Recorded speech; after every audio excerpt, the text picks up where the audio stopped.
Cheche moja tu inaweza kuchochea fursa nyingi. Kwa kila cheche, fursa mpya hutengenezwa kote barani Afrika. Uwezo wa kukuza uzalishaji, uwezo wa kuponya, uwezo wa kutimiza maono. Tarehe 27 na 28 Januari ya mwaka 2025, Tanzania itaongoza malengo ya misheni 300 Afrika. Viongozi wa Afrika na wadau wa maendeleo wataungana kuidhinisha azimio la nishati Dar es Salaam. Dhamira ya pamoja kuunganisha umeme kwa watu milioni 300 barani Afrika ifikapo mwaka 2030. Hii itakuwa ni nusu tu ya watu wasiokuwa na umeme barani Afrika.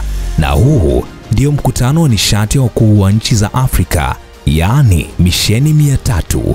Ni mpango endelevu wenye nguvu ya kuleta mabadiliko ya sekta ya nishati kwa vitendo. Mkutano huu umeandaliwa na serikali ya Tanzania, Umoja wa Afrika, Benki ya Maendeleo ya Afrika na Benki ya Dunia na washirika wengine wa maendeleo. Ni wakati wa kihistoria ambapo mawazo yanachochea uvumbuzi na uvumbuzi unabadilisha maisha.